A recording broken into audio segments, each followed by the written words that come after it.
हरिपुर गांव के छोटे से घर में एक वृद्ध महिला शांति देवी अपने बेटे मोहन और बहू सविता के साथ रहती थी। उनके पति वर्षों पहले चल बसे थे और अब उनका पूरा सहारा मोहन ही था।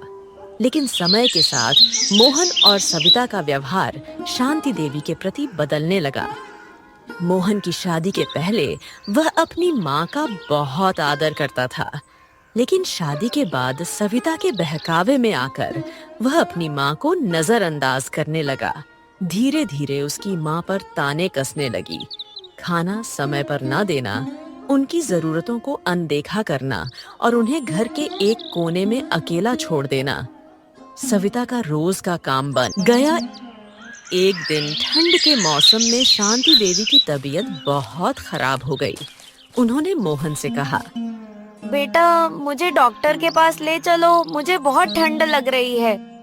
मोहन ने बहाना बनाते हुए कहा, अम्मा आज बहुत काम है, कल ले चलूंगा। शांति देवी की आंखों में आंसू आ गए, लेकिन उन्होंने कुछ नहीं कहा। रात बहुत ठंडी थी।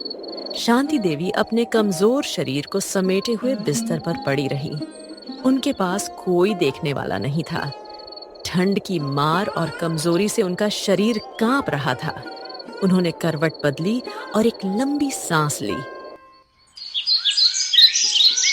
अगली सुबह जब मोहन उठा तो उसने देखा कि उसकी माँ बहुत कमजोर लग रही थी। सविता, हमें माँ को डॉक्टर के पास ले जाना होगा।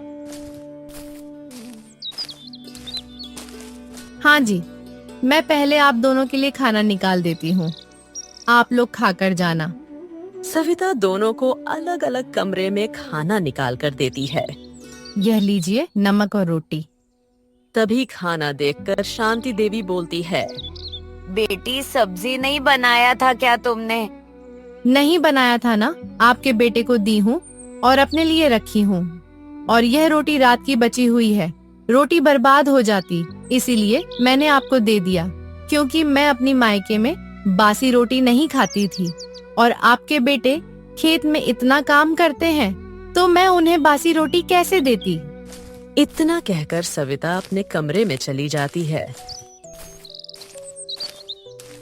शांति देवी को बहुत बुरा लगता है। फिर कुछ देर में शांति का बेटा मोहन आता है। माँ, तुमने खाना खा लिया? आज तो सविता ने बहुत ही स्वादिष्ट खाना बनाई था। तुम्हारी मनपसंद सब्जी बनाई थी। हाँ बेटा, सच में खाना बहुत ही स्वादिष्ट था। मेरे तो पेट ही भर गया। सच में सविता के हाथों में जादू है। तुम तो बहुत किस्मत वाली हो माँ, जो तुम्हें ऐसी बहू मिली। ये बात सुनते ही शांति की आंखों में आंसू आ गए। वह सोचती है, जो बेटा बहू के मुंह में अंधा हो चुका है, उसे कुछ भी कहने का क्या फायदा। मैं कुछ भी कहने जाऊंगी तो बहू मुझे ही 4 बातें सुना देगी कि मैं पति पत्नी में झगड़ा लगा दिया। क्या बात है माँ, कुछ सोच रही हो? नहीं बेटा, वह कमजोरी जैसी लग रही है ना, इसीलिए चुप हूँ। चलो अब चलते हैं डॉक्टर के पास। हाँ माँ चलो, फिर उधर से लौट कर आऊंगा तो मुझे सब्जी बेचने भी गांव जाना है। फिर वे लोग डॉक्टर के पास चले जाते हैं। अगर इलाज सही टाइम पर होती तो ये इतनी कमजोर ही होती। उनकी देखभाल की जरूरत है। जब वह लोग डॉक्टर के पास से घर वापस आ रहे थे, तब शांति की सहेली स्वाता मिलती है। अरे शांति बहन, तुम कहाँ से आ रही हो? काकी माँ की तबीयत कुछ ठीक नहीं थी, तो उन्हें मैं डॉक्टर से दिखाकर ला रहा हूँ। मैं घर जाता हूँ माँ, तुम आ जाना। तू बता कैसी है, बच्चे सब ठीक है ना? घर पर मेरे तो सब ठीक है। शांति सुना है बेटे की शादी हो गई है और सब कैसा चल रहा है? बहू कैसी है? सेवा तो करती है ना?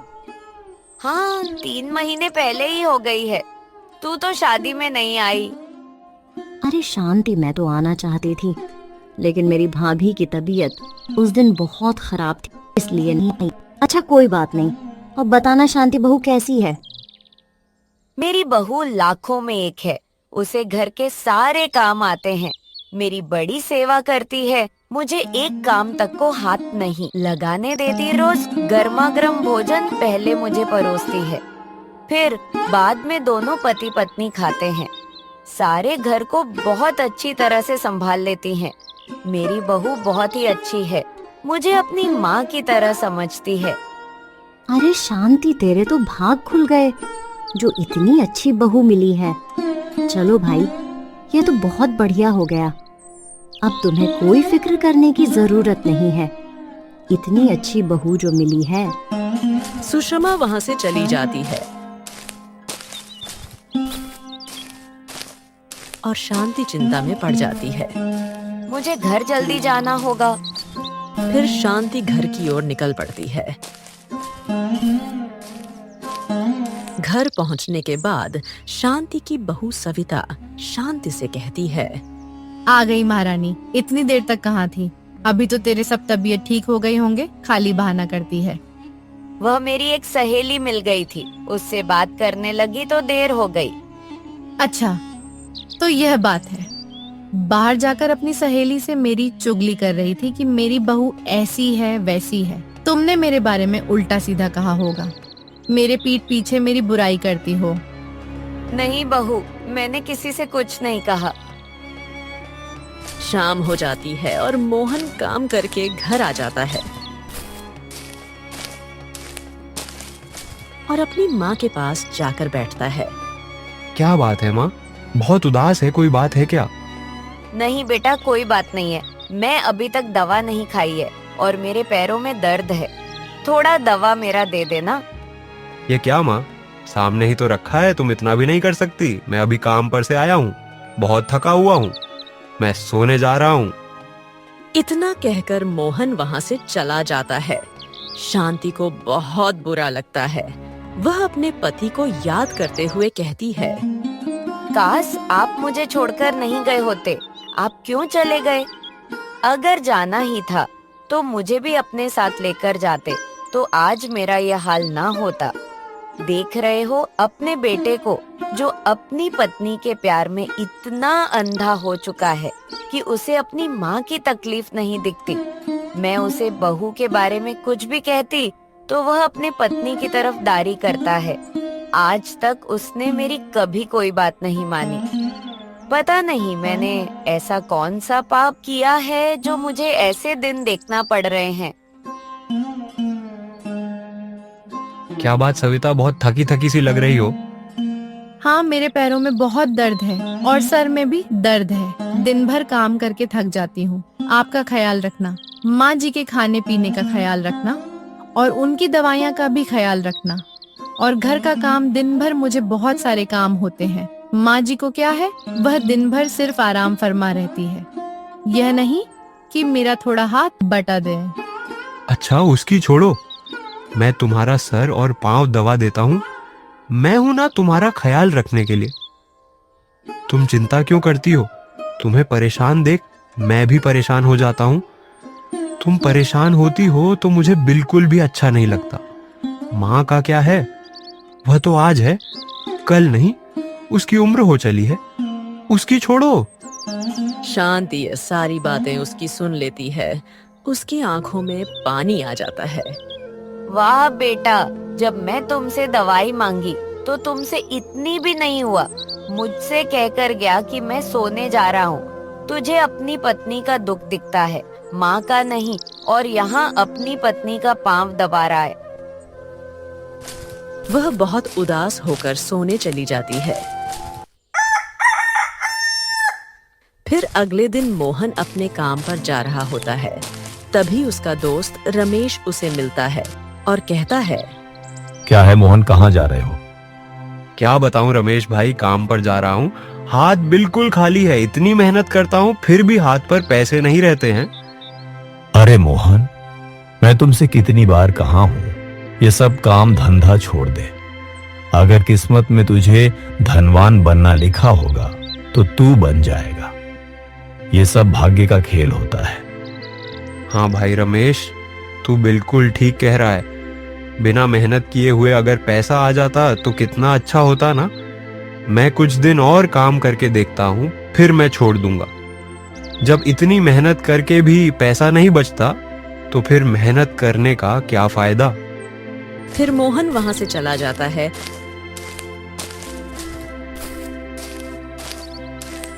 और खेतों में काम करने लगता है। उसे काम करते समय बस अपने दोस्त रमेश की एक ही बात याद आ रही थी कि मेहनत करने से क्या फायदा, भाग्य में लिखा होगा तो जरूर मिलेगा। ठीक ही तो कह रहा था रमेश, मैं इतना काम करता हूँ फिर भी मैं गरीब का गरीब ही हूँ। मैं ऐसा क्या करूं कि मैं जल्दी से अमीर बन जाऊं और मुझे मेहनत भी ना करना पड़े। शाम हो जाती है और रमेश घर की ओर आ ही रहा था। तभी उसे रास्ते में जमींदार का घर दिखता है। फिर उसे एक उपाय आता है।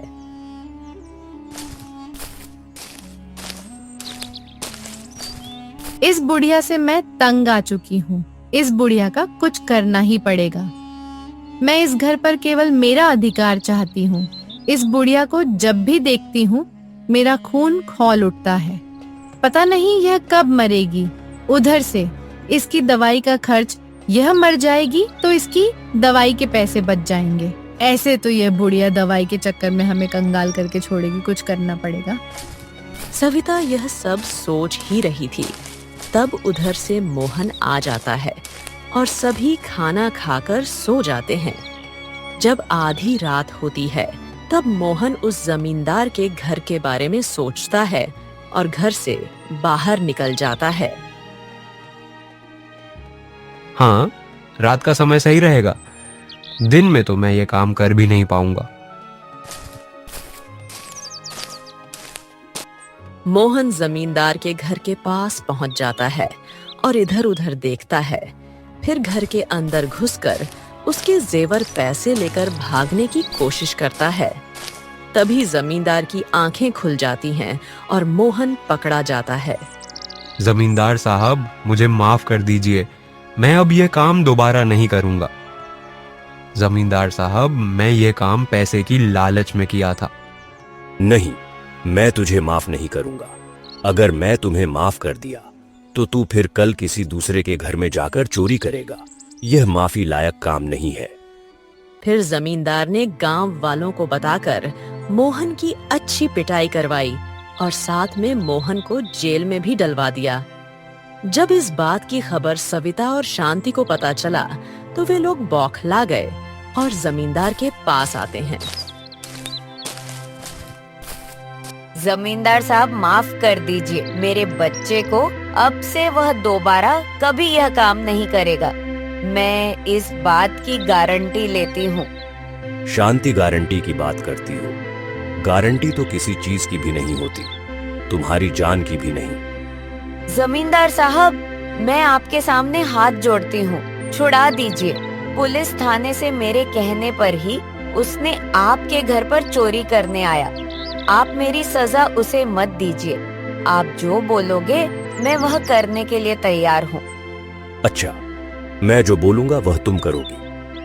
हाँ जमींदार साहब, मैं हर वह काम करने को तैयार हूँ, मगर मेरे बेटे को जेल से छुड़ा दीजिए।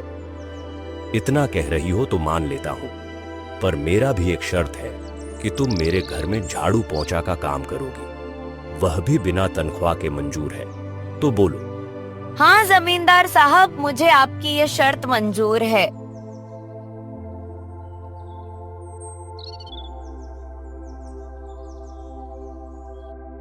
फिर शाम होते ही मोहन अपने घर आ जाता है और अपनी माँ को गले लगा लेता है। कुछ दिन ऐसे ही चलता है और शांति जमींदार के घर काम करने जाया करती। फिर एक दिन, ए जी, मुझे एक नई साड़ी दिला दो ना, मुझे अपनी सहेली की शादी में जानी है। सविता, अभी पैसे नहीं है और ऐसे भी वह तुम्हारे परिवार के घर का शादी नहीं है ना, तो जाना भी जरूरी नहीं है। जाना जरूरी नहीं है मतलब वह मेरे शादी में आई थी तो मुझे भी उसकी शादी में जाना है, नहीं तो उसे बुरा लगेगा। आप अपनी माँ से पैसे मांग कर देखो, वह अपने पास जरूर पैसे छुपा कर रखी होगी। ठीक है, मैं देखता हूँ।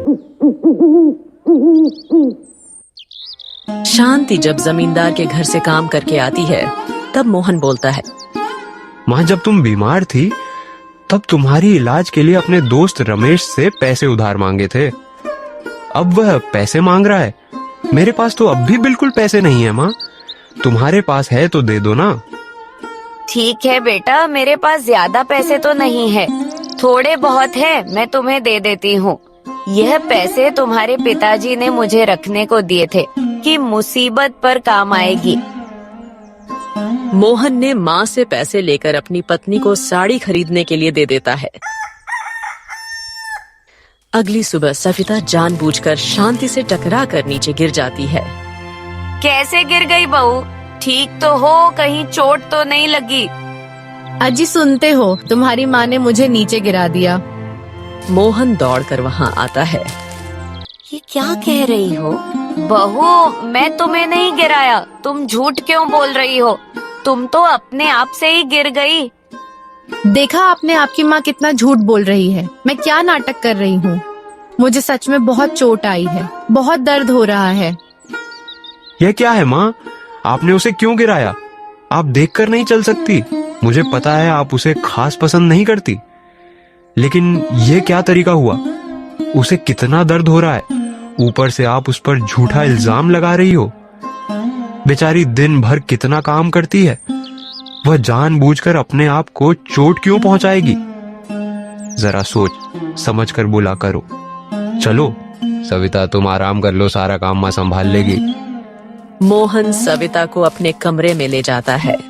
शांति को इतना बुरा लगता है कि उसे रोना आ जाता है। देखा आपने कैसे आपकी माँ ने मुझे गिरा दिया। कल को तो वह मेरी जान भी ले लेगी। आपको नहीं पता, जब आप घर पर नहीं होते हैं तो मुझे कितना ताना देती है। आपकी चोरी वाली बात को लेकर आप मेरे पति हो, इसलिए यह सब मैं सह लेती हूँ। हाँ सविता, तुम ठीक बोल रही हो। मैं तुम्हें अब कभी कुछ नहीं होने दूंगा। मैं हूं ना। आप तो दिन भर काम पर रहते हो, आपको क्या पता चलेगा? अगर किसी दिन सच में उन्होंने मुझे मार दिया तो तब आप क्या करोगे? रह लोगे मेरे बिना? सविता माँ ऐसे नहीं कर सकती, तुम ऐसा मत सोचो। आपको क्या पता कि आपकी माँ कैसी है? दिन भर मैं उसके साथ रहती हूँ, आपके सामने कुछ नहीं बोलती, अच्छा होना का दिखावा करती है। मैं कहती हूँ कि घर में माँ जी रहेगी, या तो फिर मैं। सविता, मैं उन्हें इस उम्र में कहाँ भेजूं? मैं रोज की कीट फीट से परेशान हो चुका हूँ। मेरी बात सुनो, हम उन्हें वृद्धाश्रम नहीं भेज सकते, नहीं तो लोग आपके बारे में क्या कहेंगे। मैं कहती हूँ सीधे ऊपर भेज दो ना, रहेगा बांस ना ही बजेगी बांसुरी। ये तुम क्या कह रही हो सविता? वह हमारी माँ है। सही तो कह रही हूँ, घर में इतने खर्चे हैं, माँ की दवाई में भी इतनी खर्च होते हैं। कल को हमारे बच्चे होंगे तो उनके लिए भी तो खर्च बढ़ेंगे ना। फिर क्या करोगे? भूखे मार दोगे हम लोग को क्या? हाँ सविता, तुम सही कह रही हो। पैसे तो अभी से बचाने ही होंगे। वैसे भी उन्हें पिताजी की बहुत याद आती है। जब देखो तब उनकी तस्वीर के सामने रोते रहती है। वह भी तो यहाँ खुश नहीं है। उन्हें भी मुक्ति ही मिल जाएगी और तुम भी यही चाहती हो। तो सुनो, कल जाकर बेहोश होने वाली दवाइयाँ मुझे लाकर दे दो, मैं उनके खाने में मिलाकर दे दूंगी। जैसे ही वह बेहोश होगी आप उन्हें शमशान जाकर जला देना। माँ जी बेहोश रहेगी तो सबसे पहले उन्हें पता भी नहीं चलेगा, और रात के समय डर के मारे कोई शमशान के पास नहीं जाता, किसी को कुछ पता नहीं चलेगा। अगर लोग पूछेंगे तो मैं कह दूंगी कि वह अपने रिश्तेदार के यहाँ गई है। ठीक है सविता, तुम जैसा कहो।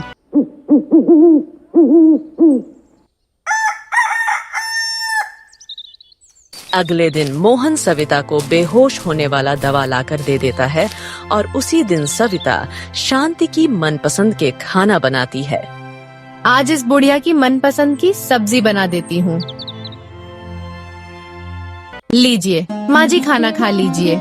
आज मैंने आपकी मनपसंद का सारा खाना बनाया है।